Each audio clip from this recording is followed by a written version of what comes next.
Hello, I'm Brandon Martini, a commercial pilot and flight instructor. And I'm Carson Vasquez. I'm a private pilot. And you're listening to the Aviation Mentors podcast sponsored by Stratus Financial. So buckle up because the Aviation Mentors are taking off.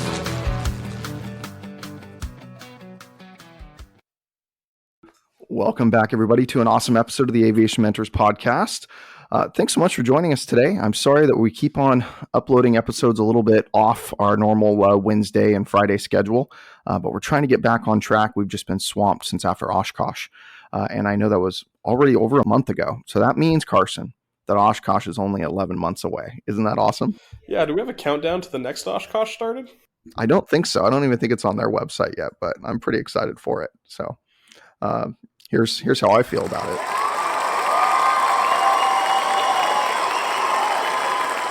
I do too. Looking at their website, it's 320 days, 16 hours, 36 minutes, and 56 seconds.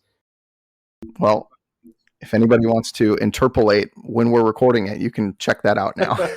By the way, interpolation is a real word and a real term, and I only learned it because I'm in aviation. So all you guys should look up what interpolate means. Carson's been asking me for a few weeks now to tell a story about my flight to Tennessee that I did with one of my newest friends. So I think today's the day, Carson. So let's kind of get into it. What do you think? Yeah, I'd love to hear about it. I've been asking for a while, and especially because you keep bringing up in the episodes, I'm sure everyone else wants to know too. You always seem to have some sort of crazy story, or a pretty good story at least, whenever you go for a long haul flight for you across country. So first off, what kind of plane did you fly, and who were you flying with? Yeah, so I flew a Piper Cherokee 6 300, full of power with a nice glass cockpit in it. It had the most beautiful autopilot.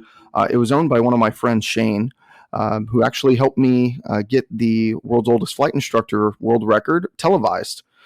So is that Shane at a Corona Airport? That is Shane at a Corona Airport. Oh, cool. Yeah, Shane's famous in his own right, though. He's the media guy for all the Cal Fire stuff, or not. Maybe I don't know if he works for Cal Fire or if he works for the County of LA's fire department. I'm not really sure which one he works for, but I know he's like a fire chief and he does a lot of the media stuff for them. So he's got connections with all the media, and that's how he ended up getting me on Channel 5 or Channel 9 News, whatever channel we ended up being on. It's pretty neat. So yeah, that's super cool. Yeah, absolutely. So he sold his airplane, unfortunately, but fortunately, he sold it to a guy who's going to love it. His name is Brian.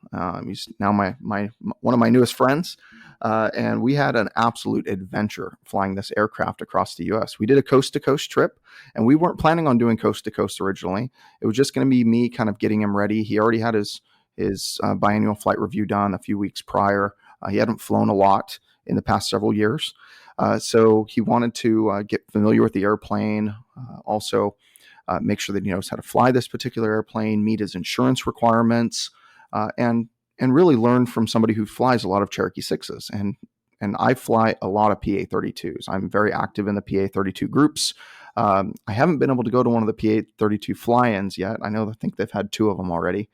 Just the timing hasn't worked out. But I have a lot of friends with PA-32s. My friend Darius, he's got a Cherokee 6 300 as well, that he has a beautiful red, white, and blue paint job on it. It's all white with red and blue stripes. It's a beautiful airplane.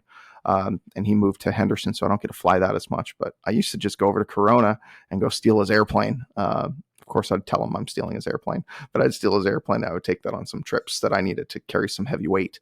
So, but a friend of mine's also selling his Cherokee 6 260 8-9er whiskey, which Anthony, the CEO of Stratus Financial, took his check ride in. And I taught him how to fly as well. So a lot of PA-32 stuff going on. But we got to fly his PA-32 coast to coast. We were trying to just get it home for him. And we ended up flying it from Catalina Island all the way to the East Coast. We went to Virginia and went to First Flight, which is where the Wright brothers took off. And that's a whole cool little story too. But that's kind of where I flew and or who I flew with and what plane I flew. I mean, it was pretty fun. Yeah, I remember because I follow Shane on Instagram. I remember his little avionic journey of trying like 6-8 months, maybe a little more, to get those avionics in the plane.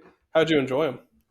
They worked beautifully. I mean, I absolutely loved the avionics in that aircraft. It had a G3X installed on it, one G3X. It just had a standard NavCom, and then it had a GTN 750. So it was very capable airplane. And then it had I'm not sure the name of the autopilot, but it's a Garmin autopilot, the real tricked out one, the 3-axis autopilot. And that thing works so incredibly well. It's unbelievable. Finally, we got tired of using the autopilot. We turned it off a few times, but it was phenomenal. I mean, I absolutely love those avionics. I mean, there's something about steam gauges that are really fun to learn and know how to fly, but once you get all glass, I mean, there's just no going back. I feel like I can't buy another airplane with steam gauges unless it's like an old airplane, like my Cessna 120. That's a pretty cool airplane. Just to have steam gauges. I don't see why I would ever put glass in that. No, it'd be wrong to put all glass in such an old plane. It's not old. That's vintage. Vintage, exactly. It's not old. Vintage. That's like me, Carson. You're not old. I'm not old. I'm vintage or turning vintage now. I think more like expired, but yeah, old. Thanks. At 35, I'm expired. I like it. Thanks, Carson. Sorry, Mom and Dad, for listening to this one. Exactly. Anyway, tell me the story. You know, you said it was crazy. I want to hear about it. Let's go. Yeah. So first off, we went and did coast to coast, like I said. So we started off Catalina Island, did the Catalina thing, went around the island, then stopped in Long Beach, picked up some of my stuff. And then we dropped off Shane to Corona, and we did a little photo shoot with Shane, like a goodbye. He hugged the airplane goodbye, and he watched us fly away. He was on the radio saying goodbye to us and all that stuff, which was it seemed emotional for him, as it would be. I mean, that was his main airplane. He put a lot of love into that airplane. He really loved it. But he's moving on to other things now. He didn't fly it enough, and he's moving on to sailboats, which I don't know what's worse. I have airplanes and I have boats, and I think the boat really means. I mean, Carson, do you know what boat stands for? No, what's it stand for? Bust out another 1,000. That's what it stands for. So I'm not sure if the boat really is a better idea for him or not. But nonetheless, he's switching to a boat, so he's going to be busting out another 1,000 quite often. But to be honest, airplanes are pretty much no better. You always bring it in for an annual, or something happens and goes wrong. The airplane always costs something at an annual inspection, or just random maintenance always pops up. But Shane will see. But nonetheless, he kind of let us go off and said goodbye, and we took off into almost into the sunset a little bit, actually. So it was a beautiful flight. We stopped in Phoenix for the night. I wanted to make sure we got a little distance between us, because the most treacherous part of the journey to the East Coast is always from here all the way to Albuquerque, New Mexico. Or if you take the southern route and go to El Paso, that's also a treacherous part of the journey. Because we're not flying in a turbocharged airplane. We can't go as high. We didn't have oxygen on board, so we couldn't really fly that high either. I mean, at some point, we're only flying 1,000 feet AGL just to stay within our oxygen limits. So that's the most challenging part, especially in the summer. Density altitude really can get you. The climb performance is atrocious. You have to really kind of watch everything. So we landed at Phoenix Sky Harbor, actually, the main, I believe it's Class Bravo airport. And we got to throw another Bravo in his logbook, which he enjoyed, which was pretty fun. I love landing at Class Bravo airports. You have to be really on your game, though. Those controllers expect you to know everything. I mean, they expect you, if they tell you to land and hold short, or if they tell you to line up and wait, or if they tell you to go directly to the numbers, they tell you to keep your speed up. They really want you to do these things. And when somebody tells you to keep your speed up and you're flying a 130 knot airplane, they want you to keep your speed up to 160 if you can. They want you to really keep your speed up until short final. But honestly, those controllers out there, Phoenix Approach and the Phoenix Tower controllers and ground controllers, they're all amazing people. They treat the little small single engine or small twin engines just as well as they treat the 737s that go in there. So they're fantastic. If anybody's working from that area, thank you for your excellent service that you give over there. I've flown in there a few times in the past few months now, and it's really been enjoyable. No one's giving you a hard time or anything like that. So it's really, really nice. And they always get you out of there pretty quick too.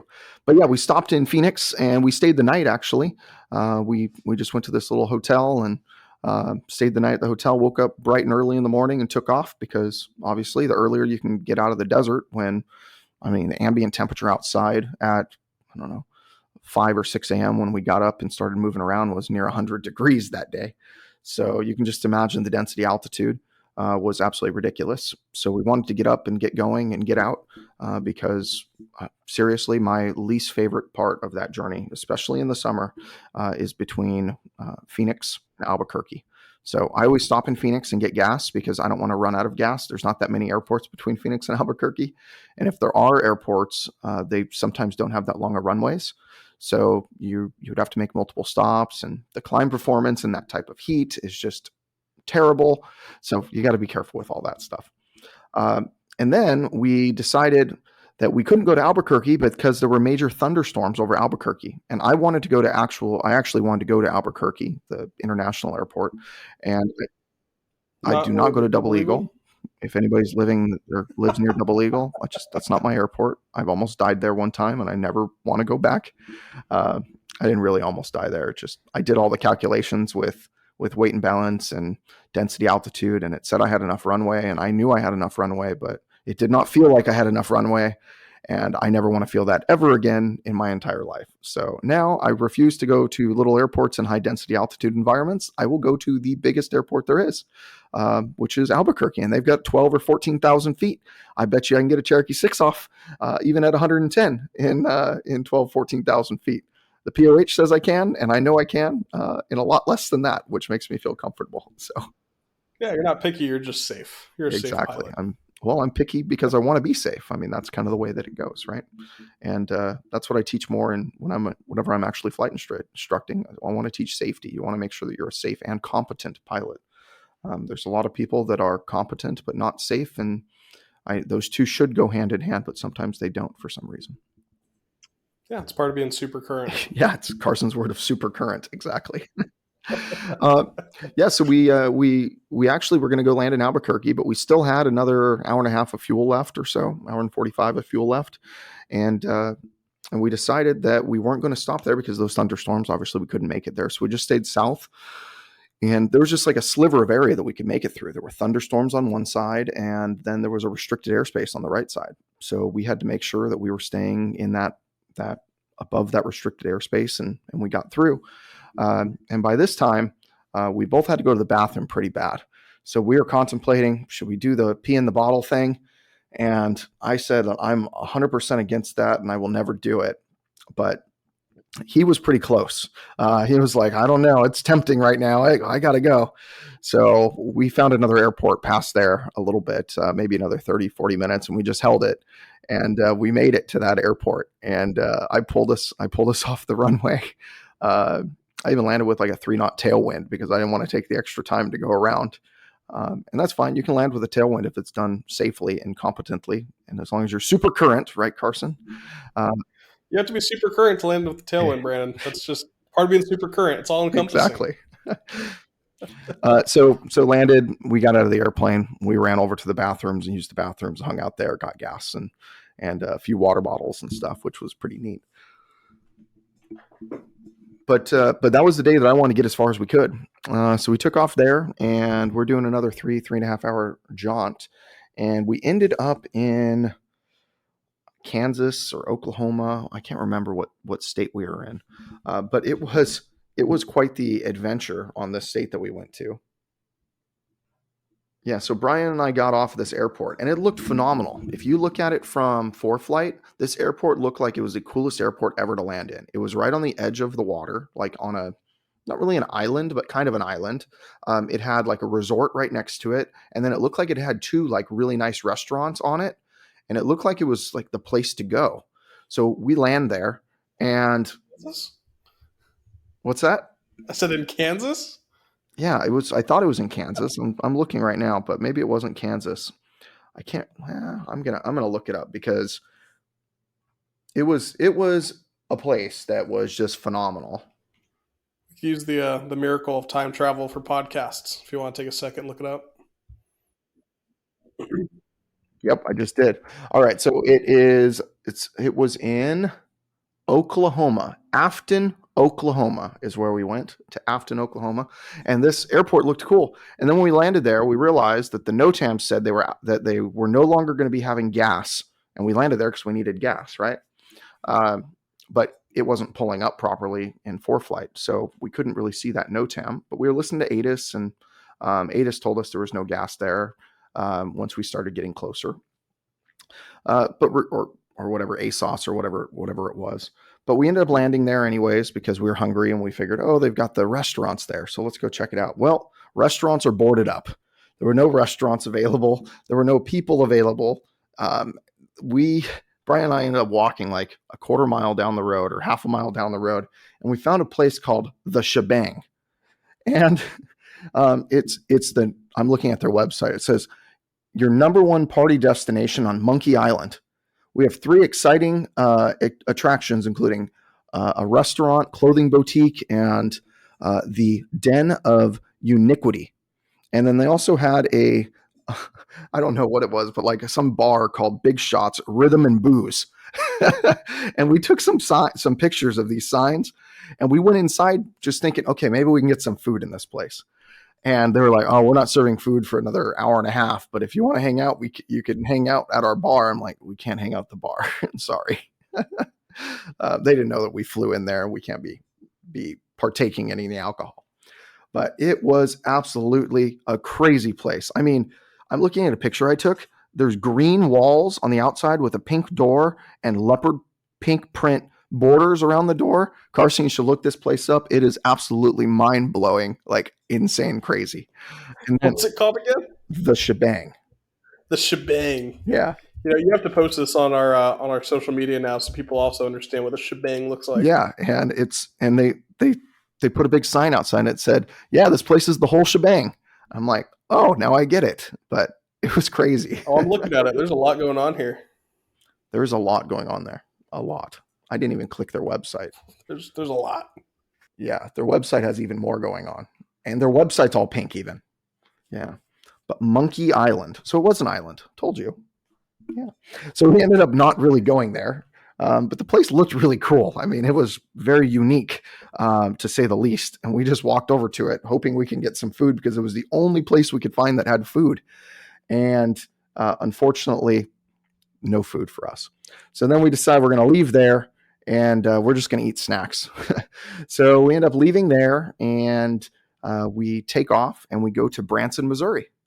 And we go land in Branson, Missouri. And I absolutely had a blast in Branson, Missouri.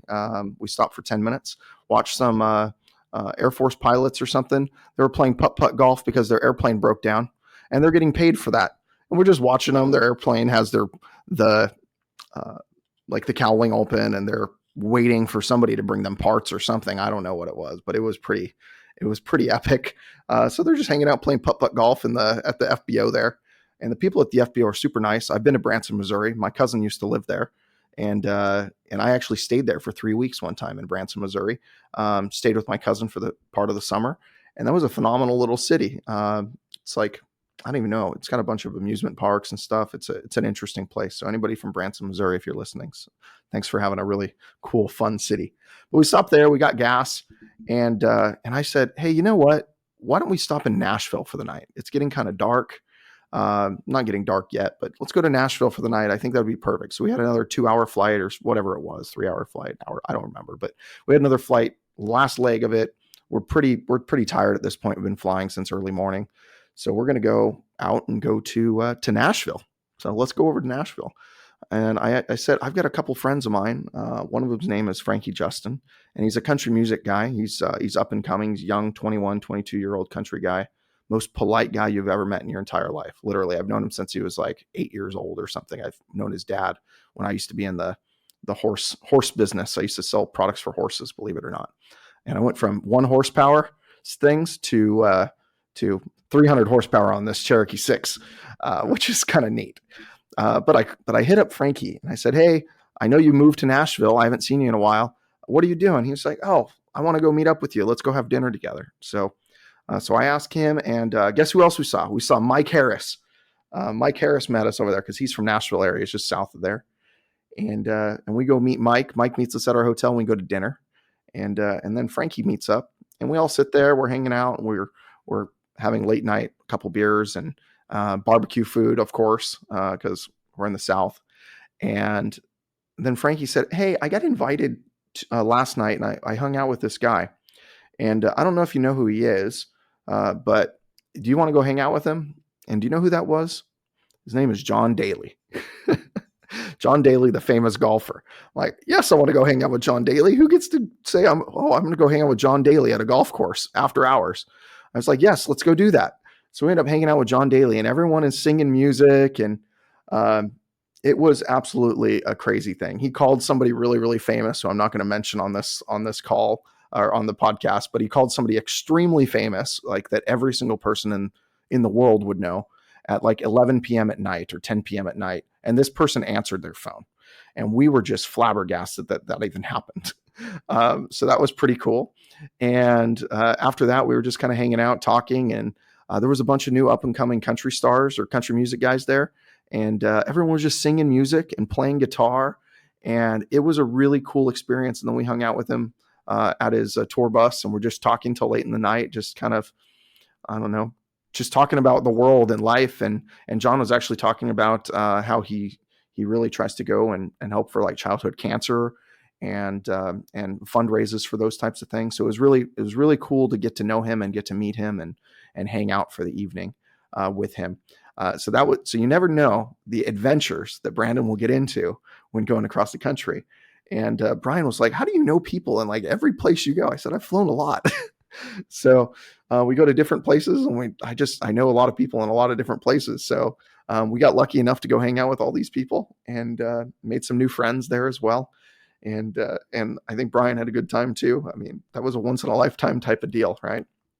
So the next day we decided we were trying to figure out if we were going to go across the country or not, because, going across the country is a great idea, but it's going to add like 5 hours and quite a bit of gas. But he still needed the hours for insurance, and he wasn't really up to speed on the plane yet anyways. So we decided, okay, we're just going to do it. So we flew past his house, which was interesting because he lived in Eastern Tennessee. Flew past his house, and we kept on going, and we ended up making it to Virginia. We met with one of his friends that night in Virginia, and we had dinner at a rooftop. I don't know, it's like a rooftop restaurant in their little downtown there, which is absolutely phenomenal. The food was fantastic. The company was very cool. And then in the morning, we ended up waking up, and we flew down to First Flight, and I flew over the Outer Banks in North Carolina. And I've heard of the TV show, The Outer Banks. You didn't know it was real? No, I knew it was real, but I've never actually seen what the Outer Banks look like. And it is beautiful there. Beautiful. Anybody in North Carolina, I'm jealous. I mean, it rivals Southern California. Just living like that on the water, it's gorgeous. But we want to go to First Flight, and First Flight, where the Wright brothers took their first flight. They literally climbed up on the top of a dune, sand dune, and took off in their flying machine. It was so cool to be in that same exact place. I mean, that's just a kind of a once in a lifetime bucket list place to fly to. And we took pictures in front of First Flight, and First Flight has an airport there, obviously, and it's called First Flight. I think it's FFA or FAA, one of the two is the name of the airport. So we went up and climbed up to the top of the hill. They've got a big monument built up there that was built like, I don't know, 60 or 80 years ago or something. Got a big monument on the hill. We took some pictures and saw all the markers on where the Wright brothers landed their aircraft for the first time. And it's not a dune hill anymore. There's trees and stuff planted around. It's not just a big sand hill, but it's still a really iconic place to go to, especially as a pilot. It's really kind of moving. I mean, when you open up your wallet and you've got your pilot certificate in there, who do you see on the back or the front? I haven't looked at mine in a little while, but I think they're just on the back. The Wright brothers, which is so neat. So we did that, and we ended up seeing some little kids like looking at all the airplanes just taking off and landing. So we did a low pass over First Flight just to show some little kids what an airplane looks like when it's flying and having a good time. And we took off there, and we ended up going to another little airport and got fuel there, and did kind of a trip down south. And I don't even know what the airport was, but a couple other little airports. And then we started making our way back to where he lived. And he actually dropped me off at what airport was that? I don't know what airport I think not Charlotte, north of Charlotte. I can't remember the airport, but he dropped me off north of Charlotte, and I had to take a little puddle jumper. That's funny that I still call it a puddle jumper, even though these are like giant airplanes to me, right? You were flying the puddle jumper. I was flying the puddle jumper. Yeah, seriously. So I ended up flying home that day, and Brian texted me, told me he got home safely. because it was the first time he's flown solo in such a long time. I wanted to make sure that he got home safe, and he did. He had some fantastic landings, fantastic air work. We went through pretty much the commercial pilot ACS to all of those standards I wanted him to kind of be at before I would let him fly by himself. And I told him, hey, if you're not up to standards, I'll stay here for another day or two. And luckily he was great. He stayed up to standards, and I was real happy with it. So I gave him my sign off for essentially flying solo again as a rated pilot, which was really neat. And got to see him get his wings back, so to speak. And he took off and flew home. But it was just such a cool trip. I mean, this has turned into a 20-something minute episode already, just talking about a flight across the country. And I'm sure I've left out a whole bunch of things that we happen to do, but these were the high level fun things that were just amazing. And this is why I fly. Just like Mike Harris has the Why We Fly podcast. This is one of the reasons. I don't have to do this, like doing these ferry flights. It's something that I really enjoy. And I only like doing it with people I like. So if I talk to you on the phone and I don't vibe well with you or something, I'll just say no. I want to do this with people who are enjoyable to be around and who I can learn something from, or they've got something going on in their lives that's really interesting. Or if they really need the help, and I could tell they need the help, and I feel like I could make an impact on this person's life. So those are the reasons why I normally like to fly ferry flights with people. And don't worry, everybody, I'm not screwing up the market. I still charge for my time. So there's a lot of people that try to do it for free flight time, and it's just not good for commercial pilots and people trying to make it in this industry. It makes it so the pressures of ferry flying and the pressures of doing things in a professional manner, it's devalued. So you want to make sure you charge for your services, especially when you provide a quality service. So I have a money back guarantee with everybody I fly with, by the way. If you don't like what I talk to you, or you feel that I provided no value to you, I tell them not to pay me. And I've never had somebody not pay me, but I'm very serious about that. So if I ever do fly with you and I charge you, and you feel like you don't get value, I will not charge you, and I won't feel bad about it. I'll never fly with you ever again. But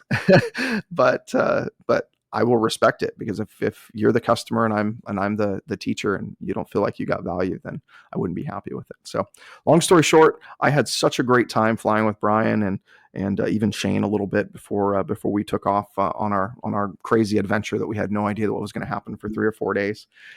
So I really, really enjoyed it. So thank you, Brian, if you're listening to this episode, which I'm going to shoot this over to you in a couple days. Thank you for allowing me to fly with you in your beautiful airplane. And I hope you're really enjoying it. I haven't talked to you in a couple weeks now. So I hope you're really enjoying it, and hope you're having a great time with it and bringing your family all sorts of places. I know you sent me a few pictures, which was pretty awesome. And maybe I'll ask your permission to post that with this episode. So, well, thank you everybody for listening today. I hope you enjoyed my wild and crazy story of flying across the United States, with Carson's questioning me on how I did it and what was happening. But I can't wait to record the next episode. And I think the next episode is going to be on another flight that I've done, actually with Austin. And it was pretty recent. So we're going to talk about that soon as well.